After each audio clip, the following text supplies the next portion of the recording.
Earth-Pacific plates collapsed. Tectonic plates collide and crack. This is what scientists reveal.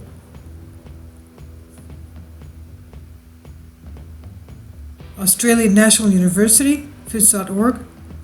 How the Earth's Pacific plates collapsed.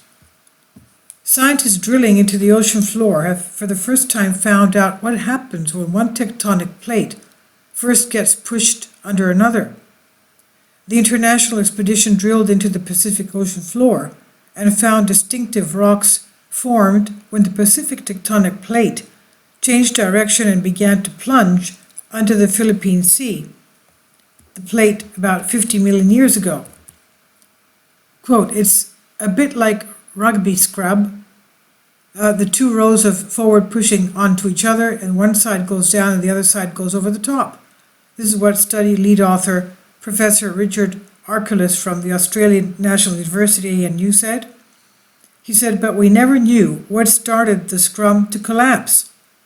Professor Arculus, a petrologist at the ANU Research School of Earth Sciences, says, "The new knowledge will help scientists understand the huge earthquakes and volcanoes that form where the Earth's plates collide and one plate gets pushed under the other." As part of the International Ocean Discovery Program, the team studied the seafloor in 4,700 meters of water in the Amami-Sankuyu Basin of the northwestern Pacific Ocean, near the Izu-Bonin-Mariana Trench, which forms the deepest parts of the Earth's oceans. Drilling 1,600 meters into the seafloor, the team recovered rock types from the extensive rifts and big volcanoes that were initiated as one plate border under the other in a process known as subduction. Quote, "We found rocks low in titanium, but high in scandium and vanadium, so the Earth's mantle overlying the subduction plate must have been around 1,300 degrees Celsius and perhaps 150 degrees hotter than we expected to find," said Professor Arculus. The team found the tectonic scrum collapsed at the south end first, and then the Pacific plate rapidly collapsed 1,000 kilometers northwards in about 1 million years. Professor Arculus said, "It's quite complex. There's a scissoring motion going on. You'd need SkyCam to see the 3D nature of it." Professor Arculus said that the new knowledge could give insights into the formation of copper and gold deposits that are often formed where plates collide. This was published in Nature Geoscience. And then we have to go into the scientists discovering how tectonic plates collide. Charlotte Ancombe, University of Nottingham in England, on phys.org. Now, these researchers discovered how the tectonic plates first collided in one of the world's largest deep-sea trenches. One of the biggest questions yet to be answered about plate tectonics is, how do subduction zones start? A subduction zone is a deep trough cut across the ocean floor, and they form when two tectonic plates collide and one of the plates is pushed under another as they move towards each other, creating an ocean trench. When the tectonic plates collide, the underlying plate is consumed into the Earth's mantle, creating a hot magma that erupts from volcanoes to the surface of the overlying plate. These volcanoes form a volcanic arc. The Izu-Bonin-Mariana arc. There are examples of this kind of natural occurrence all across the globe. One is the Izu-Bonin-Mariana arc, the IBM arc, an extinct arc bordering the trench zone south of Japan. In a new paper published in Nature Geoscience, a team of 30 scientists from across the globe traveled to the Philippine Sea during the summer of 2014 on a large drill ship called the Joidis Resolution, operated by the International Ocean Discovery Program, to drill into the crust of the IBM arc, the Mariana Trench arc, and to try to find out what had caused the plates to collide. Dr. Seth Cantor, a research fellow at the School of Geography at the University of Nottingham, was one of the team of 30 who went out on the trip. Dr. Kendra says, "Plate tectonics and seafloor spreading was a groundbreaking theory discovered in the mid-20th century that explained much of the geology and started our modern discipline today. Before it, there was no single accepted theory of why oceans and mountains formed, and why continents looked like they used to be linked together. This latest discovery addresses one of the last links in the theory that explains how geology works, which is a really significant find. The latest models?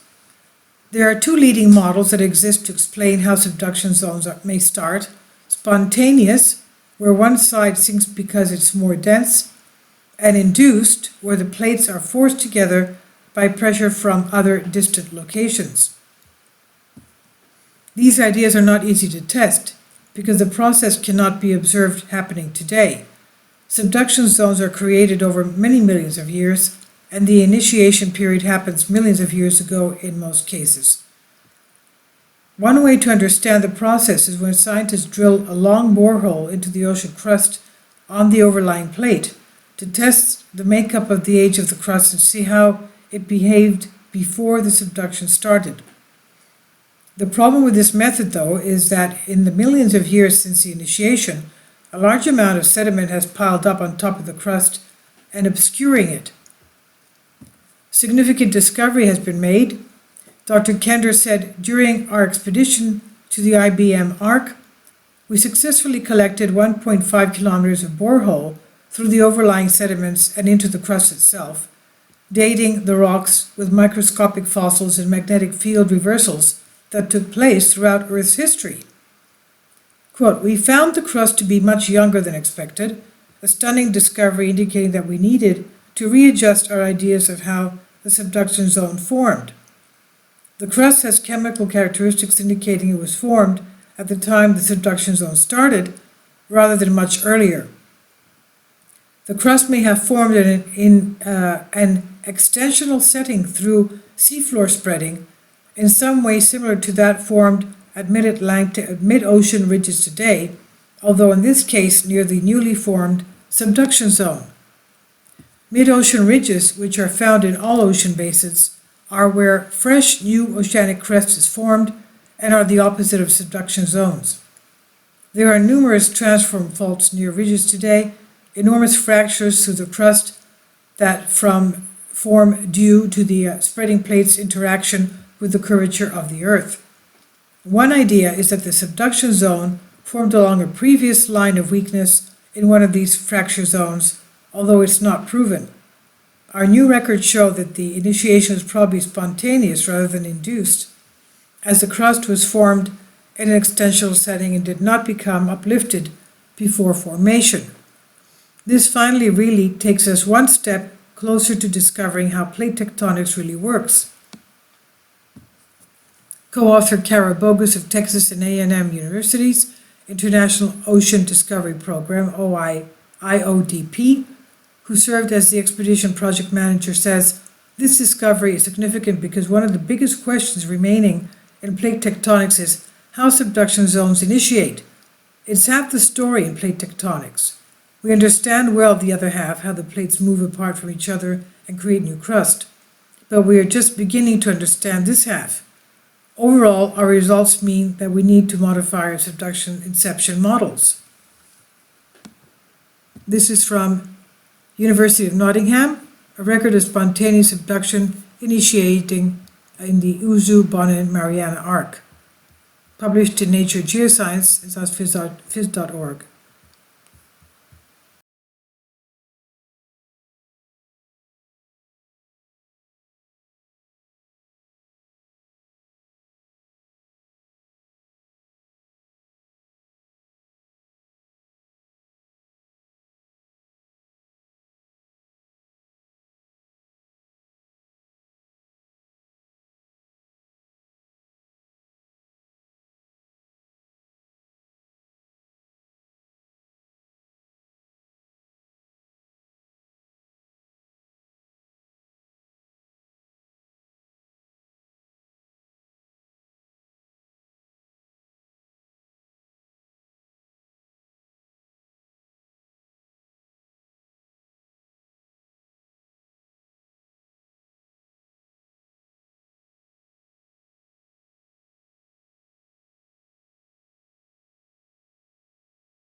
If you'd like to join me on my Patreon account, you will hear content not covered by mainstream media.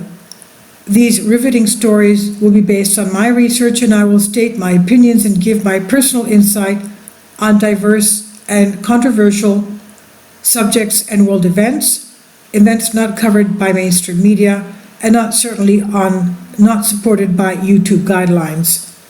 So whatever I have on my Patreon, most of those will not be on my YouTube channel. Please consider becoming a member today. More of the most significant and important videos will be on my Patreon channel. Your support helps me to continue my research and keeps this YouTube channel alive. And we depend on your support, your generous charity, because we help economically challenged families here in Athens, Greece, in Kapota, and we also help the young generation with university tuition and the community around our church. Thank you.